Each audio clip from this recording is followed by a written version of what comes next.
Om Swastiastu, Om Namo Shivaya, Om Namo Buddhaya. Salam sejahtera untuk rekan-rekan semua. Semoga dalam keadaan sehat walafiat dan berbahagia. Kembali saya ingin mengulas atau berbagi informasi mengenai porselin. Seperti yang saya pernah jelaskan pada video-video sebelumnya, kata porselin itu sebenarnya dipopulerkan oleh Marco Polo yang maknanya adalah kulit kerang. Nah, ini saya akan perlihatkan sebuah piring kerajaan ya, yang berasal dari era dinasti kuno di Cina, yaitu dinasti Song. Nah, ini akan saya perlihatkan wujudnya. Ini adalah piring yang sangat besar ya, cukup besar. Jadi ada motifnya, relief yang dipahat dengan pisau ya, ketika dibuat. Nah, ini ada gambar bunga. Kemudian di dasarnya ini ada juga reliefnya, saya tidak begitu jelas, mungkin nanti saya akan lebih amati lebih terperinci.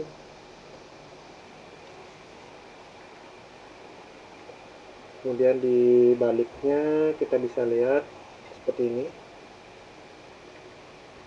bagian bawah belakang baliknya. Jadi ini adalah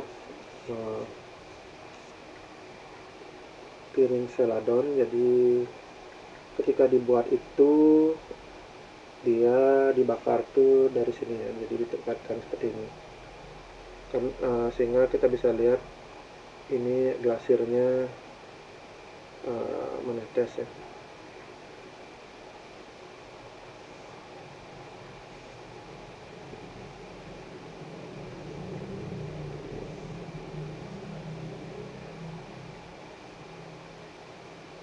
Ini adalah bagian dari sejarah. Jika dilihat dari tata cara pengerjaannya dan bentuknya, ini bentuk bagian pantat ya bilangnya, bagian bawah ini seperti ini biasanya era-era dinasti Song Selatan. Jadi piring ini telah berusia kurang lebih 800 tahunan. Ini ternyata ada huruf ya, huruf di sini, huruf Cina.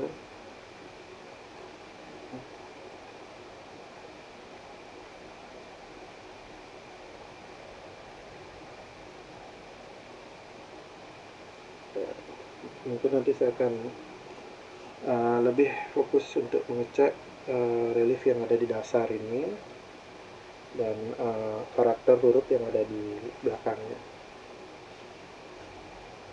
Ini adalah piring celadon, piring celadon. Dia ada retak-retakan. Ini bisa dilihat. Ya, itu. Jadi asli ini piring yang usianya sangat tua ya. Jadi ada relief motif bunga padma juga di sana. Perlu untuk diketahui, keramik celadon seperti yang tadi saya perlihatkan itu mencapai puncak kejayaannya di era dinasti Song. Jadi keramik celadon itu adalah keramik yang berwarna hijau istimewa, yang memiliki glasir yang sangat khas ya, berkilau, di mana warna hijaunya itu sangat kaya ya, sangat kaya dengan warna hijau.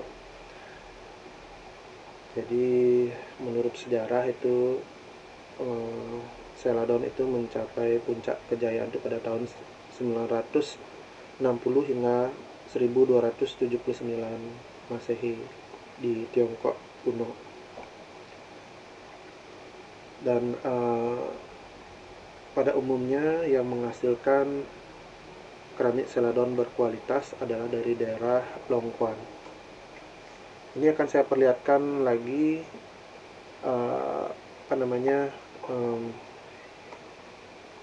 keramik yang berasal dari era dinasti Song. Ini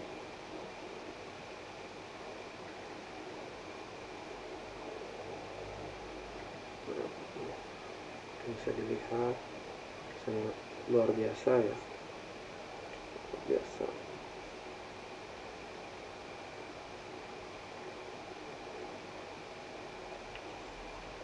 Jadi karakternya berbeda-beda. Kalau yang seperti ini dari era dinasti Song Utara, dinasti Song Utara. Jadi dinasti Song itu mirip dengan Sparta dan Athena. Dinasti Song itu mengalami kemunduran karena amat disayangkan ya, lebih mengutamakan kesenian, yaitu lebih menghargai orang-orang yang misalkan sebagai artis ya, mampu menghasilkan puisi yang indah, mampu membuat karya seni yang baik, misalkan seni ukir ataupun seni dalam membuat keramik. Jadi itu lebih dianggap menonjol dan sebuah prestasi, sedangkan mereka-mereka yang menonjol di bidang militer itu tidak begitu mendapat kemuliaan. Jadi yang sebagai seniman itu lebih mendapat kemuliaan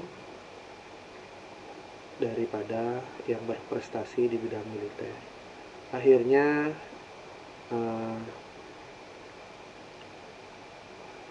dinasti Song walaupun mengalami kemajuan di berbagai hal, termasuk mereka mengembangkan suatu konsep seperti apa yang kita punya saat ini yang disebut bea cukai ya. Jadi mereka punya suatu konsep sistem bea cukai. Jadi setiap pedagang itu wajib lapor dan mungkin membayar pajak di sana,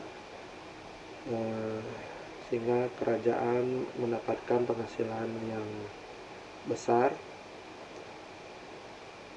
Hanya saja karena mengkesampingkan dunia militer, akhirnya negara Song atau dinasti Song itu mengalami kehancuran ketika diserang oleh bangsa Khitan. Nah, bangsa Khitan ini mereka itu ada di wilayah utara. Jadi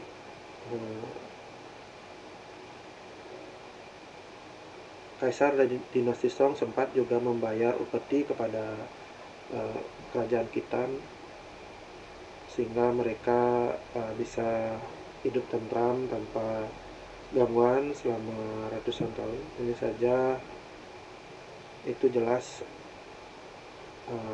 seperti bom waktu ya. Pada akhirnya bangsa Khitan dan Jurchen itu menyerang dinasti Song, sehingga pada era itu dinasti Song itu tidak begitu dikenal di Eropa ya, tidak begitu dikenal di Eropa, termasuk di Rusia. Bahkan bahasa Rusia dalam menyebut Cina itu lebih cenderung seperti menyebut itu dinasti Khitan itu. Jadi demikian apa yang pernah terjadi di Eropa, yaitu antara Athena dan Sparta, bagaimana Athena walaupun mereka maju di berbagai bidang termasuk filosofi, pada akhirnya tunduk oleh kekuatan absolut ya, kekuatan militer ya, tunduk oleh Sparta yang lebih menonjolkan militer daripada bidang lain.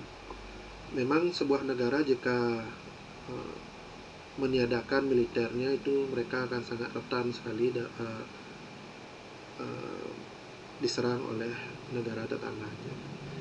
Jadi kekuatan militer itu bagi sebuah bangsa atau negara yang berdaulat adalah sangat penting. Jangan sampai kita belajar seperti apa yang menjadi pengalaman di masa lalu terhadap dinasti Song misalkan, dan kemudian pada Athena, dinasti Song dan Khitan. Bila di Eropa, dinasti Athena dan Sparta. Ini akan saya perlihatkan lagi. Ini adalah juga porselin yang berasal dari dinasti Song. Ini adalah dari era yang lebih tua, yaitu dinasti Song Utara.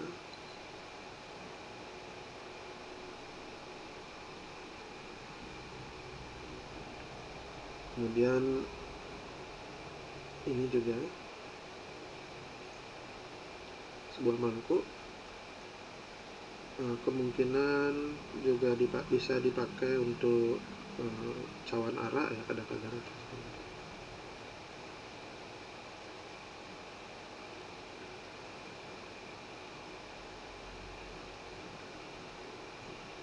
Yang memiliki warna hijau yang sangat indah ya.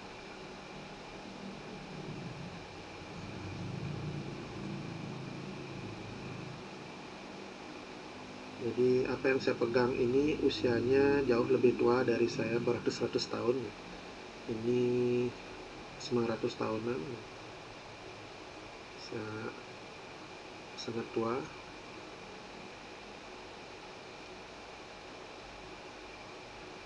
Ini waktu dibakar itu dia ditempatkan seperti ini ya. Pertama begitu dicelupkan ke dalam cairan glasir itu seperti ini. Kemudian ditaruh seperti ini. Sehingga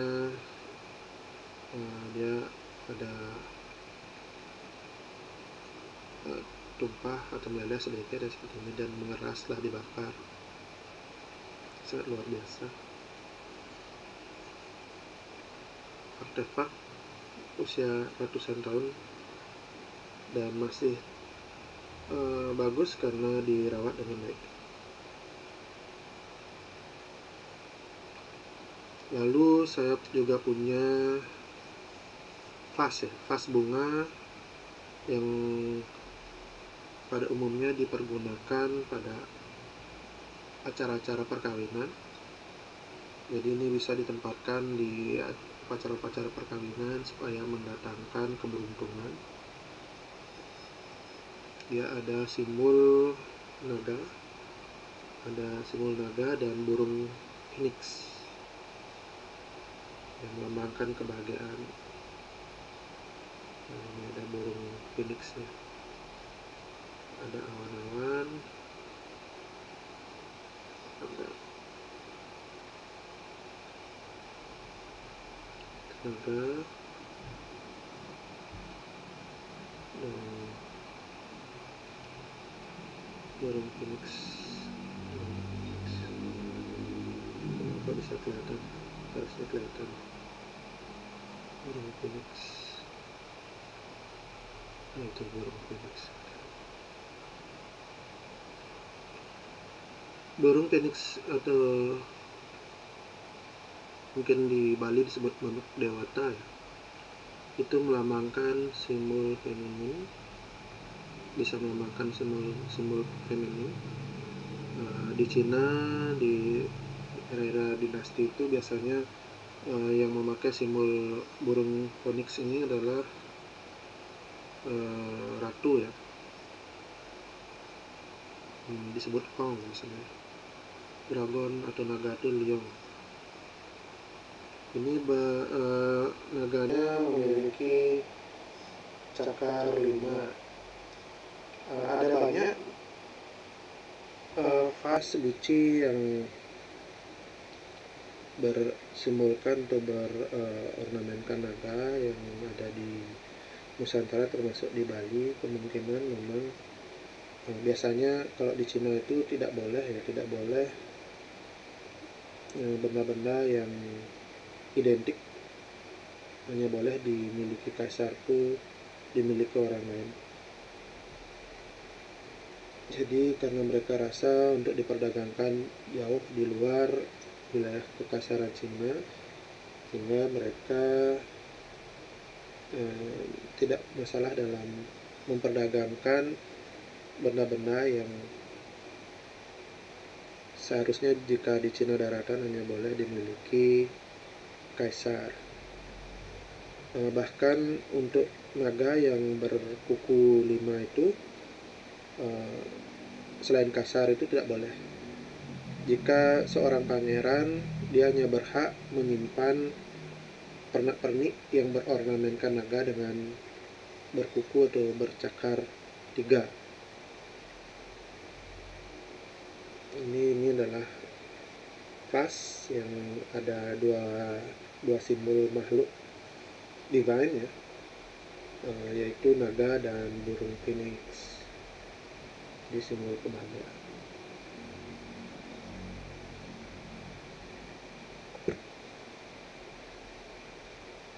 Dan apakah benar itu mendatangkan kebahagiaan?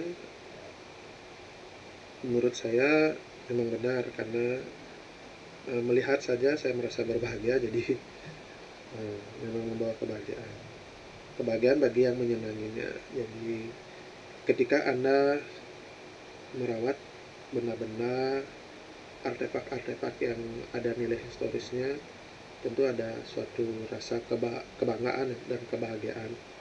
Selain juga kita harus merawat keris, karena dengan merawat benda-benda peninggalan lampau itu akan memberikan kita kebahagiaan dan kebanggaan.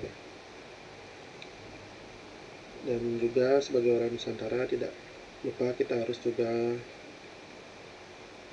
bisa memiliki dan merawat benda-benda peninggalan leluhur kita seperti keris dan tombak. Ini menyerupai melati ya, atau tombak.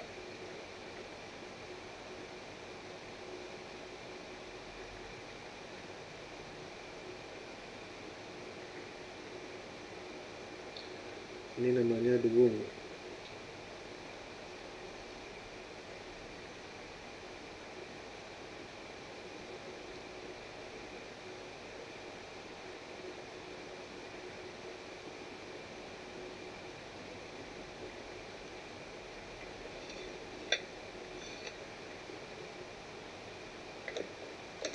Baik, demikian dari saya. Di lain waktu kita akan sambung kembali. Nanti saya juga akan memperlihatkan bentuk atau jenis-jenis porselin yang berasal dari Cina yang ada di Bali. Jadi keberadaan porselin ini tidak hanya terbatas yang berasal dari era dinasti terakhir, misalnya dinasti Qing di Nusantara, khususnya di Bali, juga ada yang berasal dari era-era Republik ya, era Republik. Saya juga punya yang di atas yang berwarna ini, yang berwarna biru. Ya. Yang biru itu adalah dari Cina ya, dari Jingdezhen.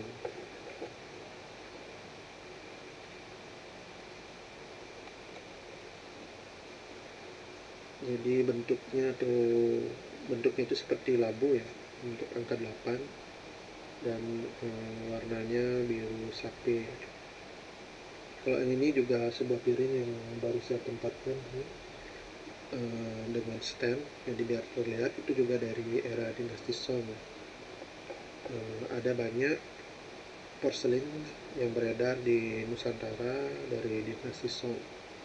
Tidak hanya porselin, tapi juga uang kepeng ya. Uang kepeng itu jumlah yang sangat besar itu datang dari dinasti Song. Baik, demikian dari saya tutup dengan Prana Santi. Om Santi Santi.